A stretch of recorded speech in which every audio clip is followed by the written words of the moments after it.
Hey there, this is Karie Bible, signing in for yet another week of Tour Talk. I've kind of lost count of what week it is that I've been doing this, but oh well. Anyway, I'm doing this on Sunday because today is August 23rd, 2020, and it's the anniversary of Rudolph Valentino's death. And I'm actually here in my Lady in Black 1920s outfit, and shortly after this is over, I'll be on my way to the cemetery today.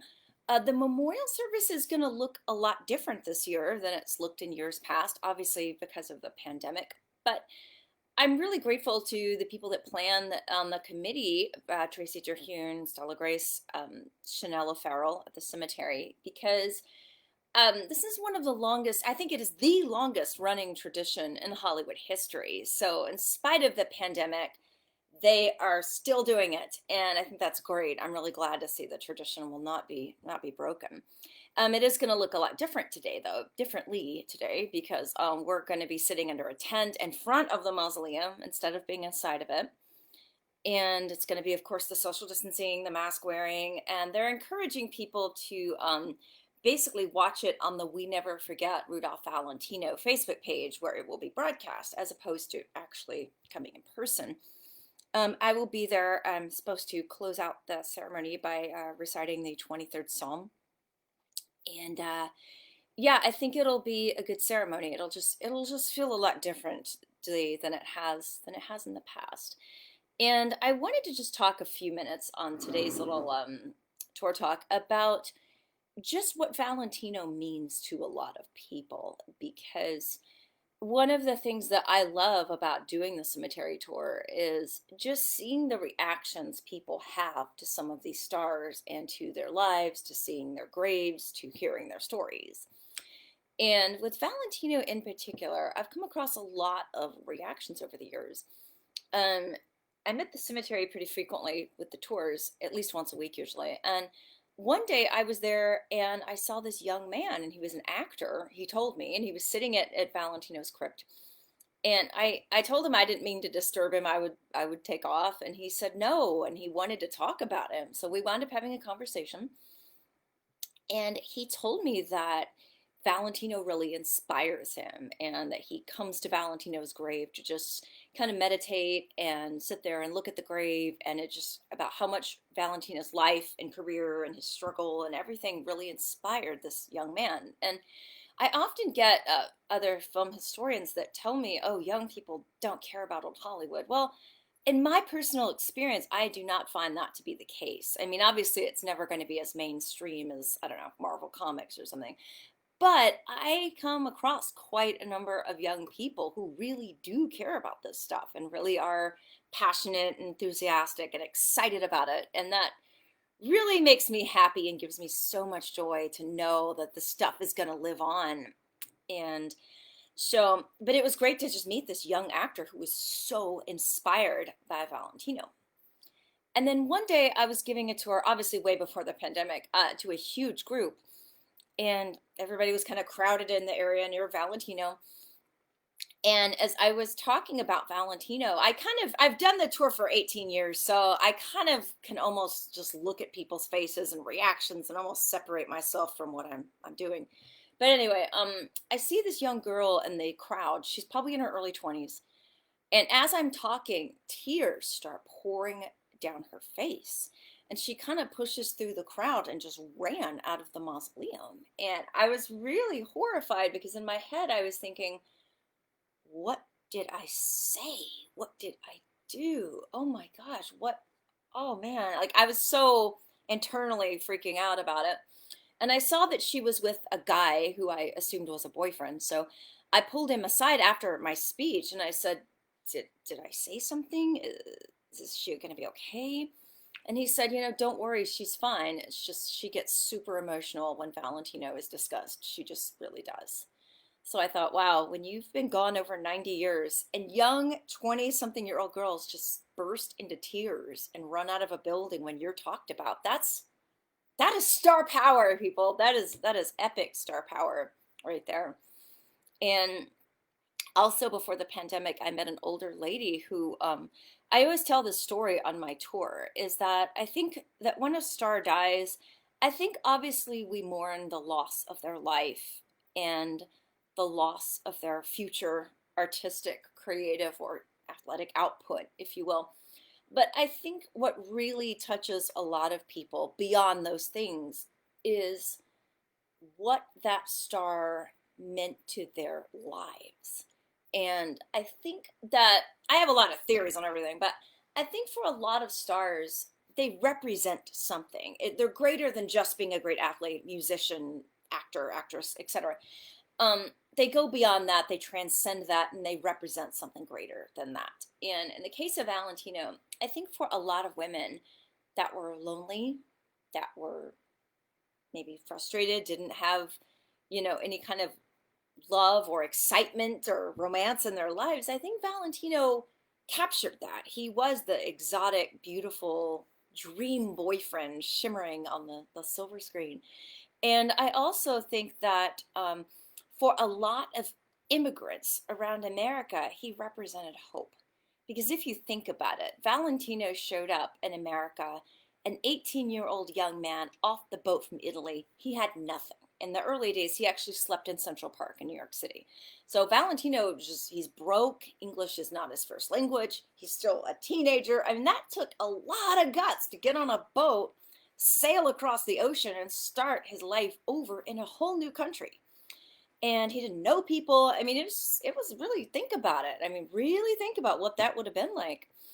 And I think for a lot of immigrants, he represented hope because he made it in America. He came over as a teenage immigrant with nothing, and he died one of the most celebrated and beloved people in the world. And it's it's not a hyperbole to say that he meant a tremendous amount to a lot of people. And Italian immigrants would actually stand at the train tracks because when he died, they brought his body by train from New York to Los Angeles.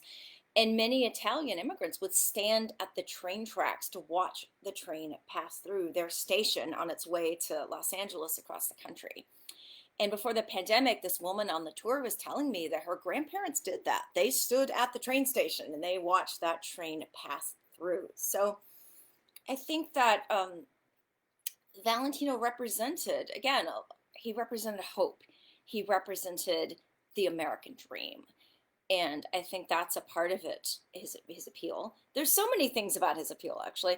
And I think another thing about it, too, is that sometimes it's kind of an interesting psychology for stars that die extremely young, like Jean Harlow, Valentino, of course, James Dean, Elvis, Marilyn, because they don't get old, they don't gain tons of weight, they don't make a lot of bad movies. It's kind of like when they die young, there's something kind of inherently very romantic about it. They are frozen in time. They are forever young, forever beautiful, forever at the peak of their stardom and their powers and their youth and their beauty and all these things. And I think something about that is just, it's very romantic to people. And I also think that it sort of leaves you with this tantalizing mystery of what might have been. You can speculate about, wow, what would he have done had sound, if he lived to go through sound? How would he have transitioned? What would he have done in World War II? Like, you think about like what path their life would have taken had it not been cut short in such a brutal and tragic way. So I think that's another part of the appeal. And I think Valentino is just kind of the gift that never stops giving. I mean, every single year at the Valentino Memorial Service, the people who plan it choose a different theme. And every year they come up with a theme. I mean, there's so much material in terms of Valentino as a dancer, Valentino as, a different, they focus on a different aspect of his life every single year, and even a different aspect of his career as well.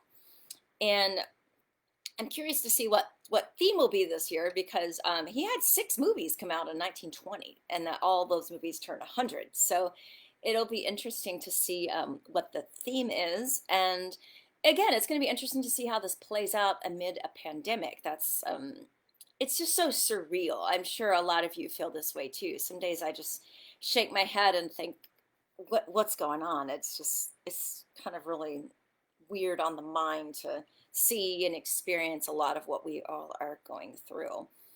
And if you're watching me right now, I probably assume that you've seen Valentino movies. And if you haven't by chance, there's a lot of them on DVD that I can post links to when I get back from the memorial service. And there's a lot of great books about him, a lot of great DVDs. And hopefully, after the pandemic, we can see them on the big screen again.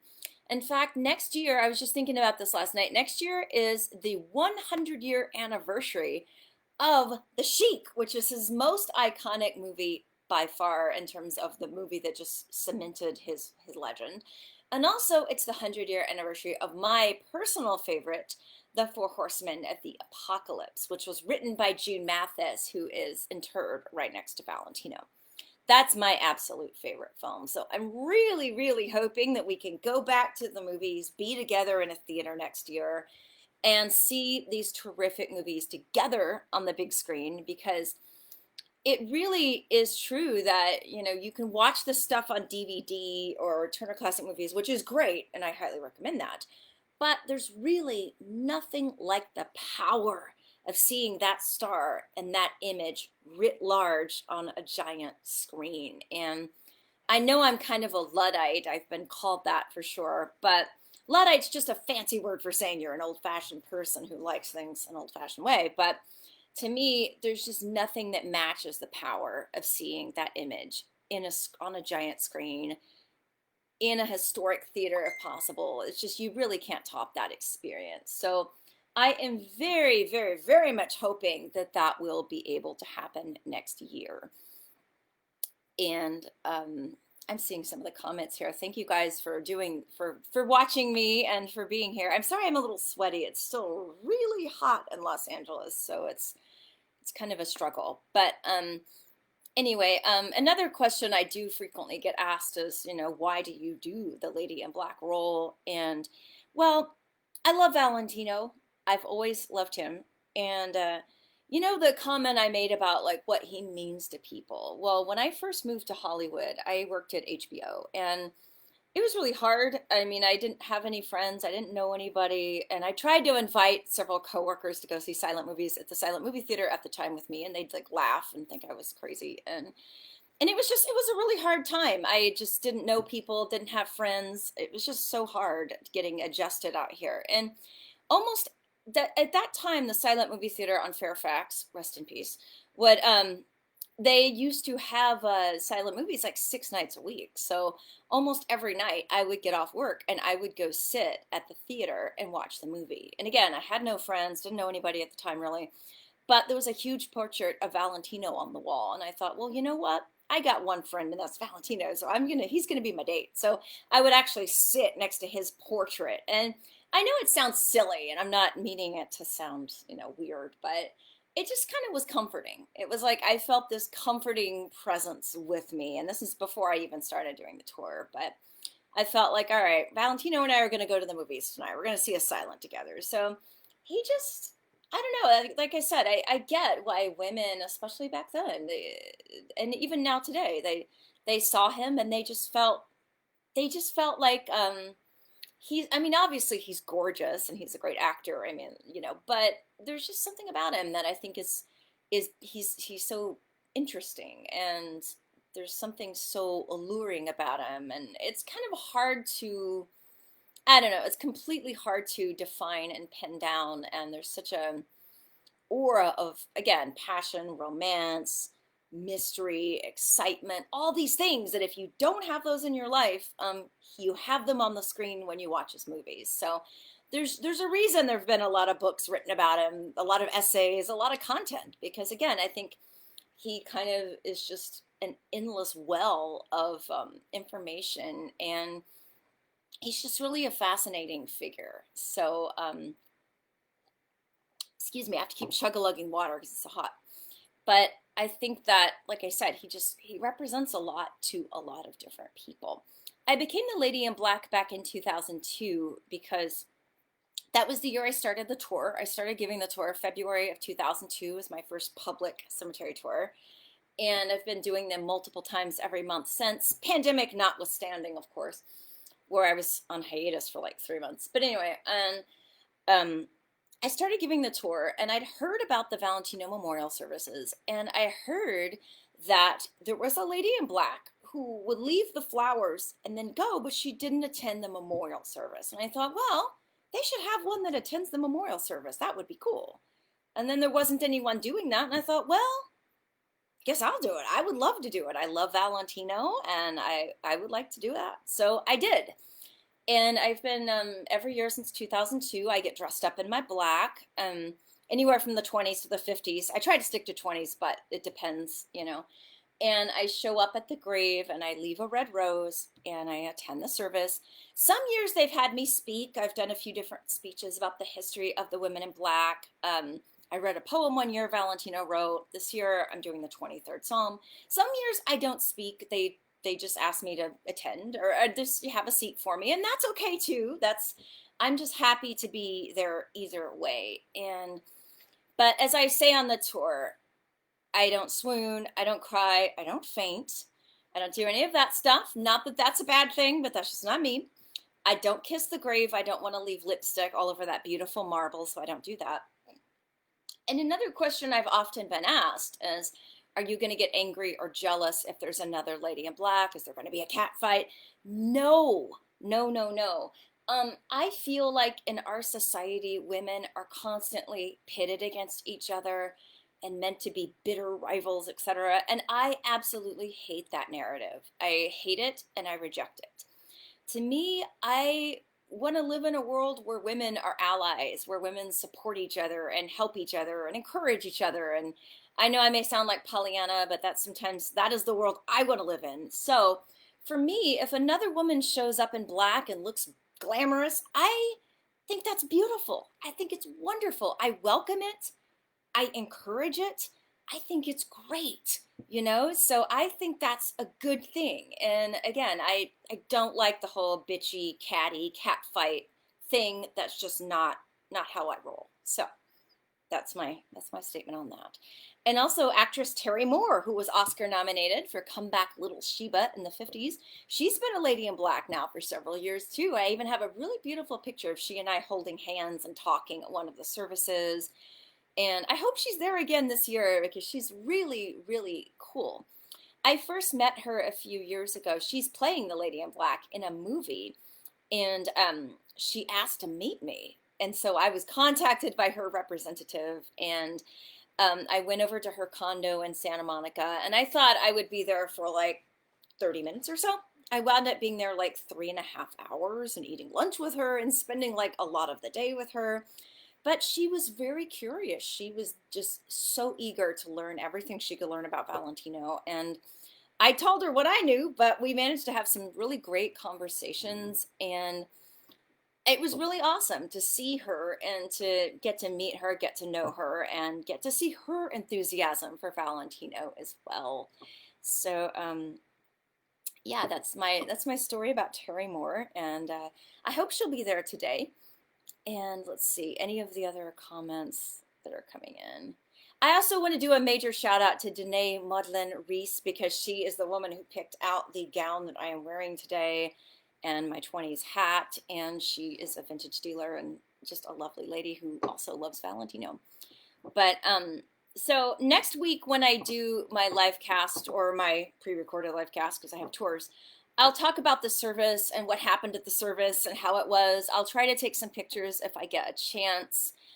And again, it's an honor to help do what small thing I can do to help keep his memory alive. And I love Valentino, and it's really great to be able to keep his memory and keep his history going. And it just makes me happy. Also, some of you might be here for a close-up the cat update, so I will give you one of those too. I don't know if I mentioned it in one of my previous live casts, but Close Up, I was approached for a little endorsement deal for Close Up. A company emailed me and they wanted him to model cat vests. I kid you not, that's a thing evidently. And basically there was no monetary exchange involved in this. It was basically a situation of, we will send you vests if you put them on the cat and take a picture of the cat wearing the vest. You get a free vest. And I basically said, look, I would bleed out before the paramedics would arrive and it would not go well.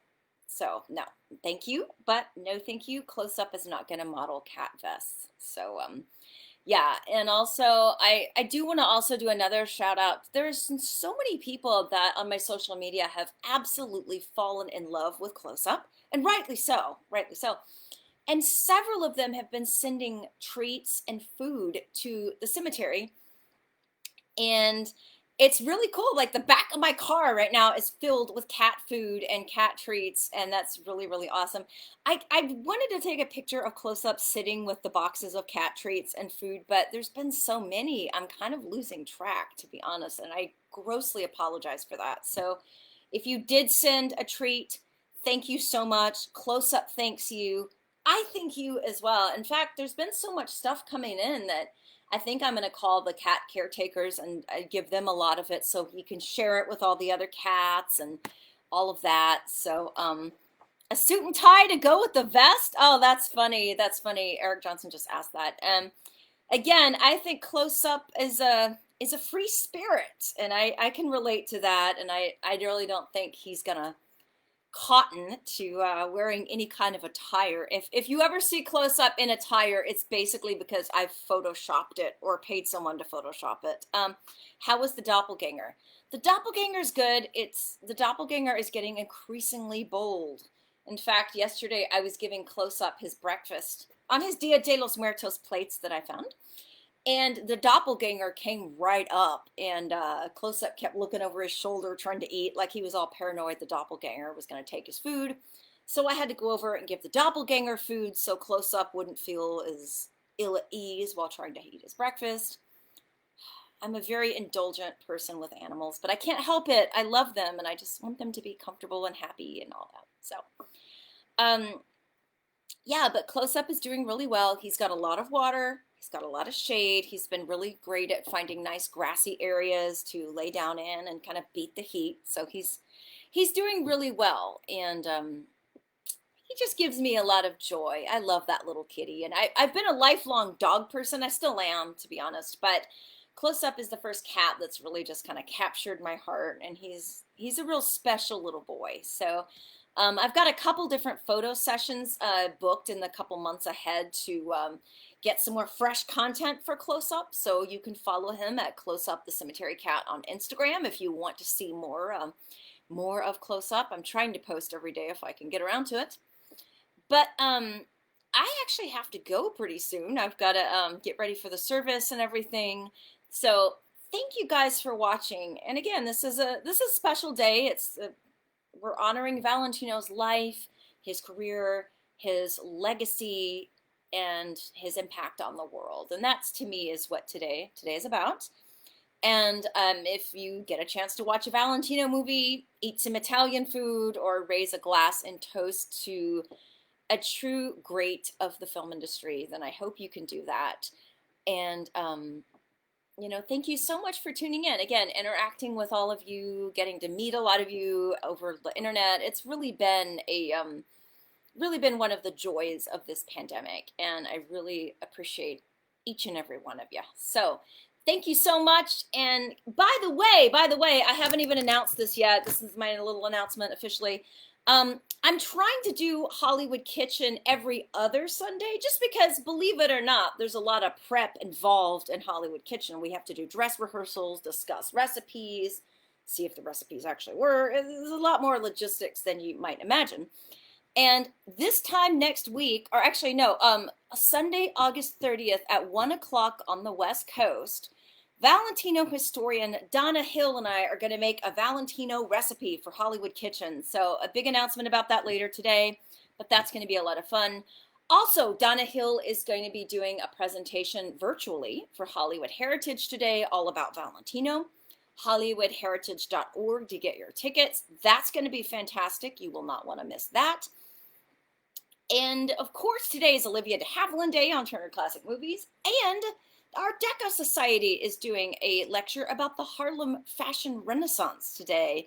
You can Google Art Deco Society Los Angeles to find out more on that. So even though there's still a pandemic raging, there's a heck of a lot of enjoyable content being put out there about classic Hollywood. So I'm trying to do some of that too. So I hope you will enjoy it. And again, raise a glass to Valentino. And I will be back next week and we will discuss a lot more about the service and how it went and we'll interact. So thank you so much and I'll see you next week.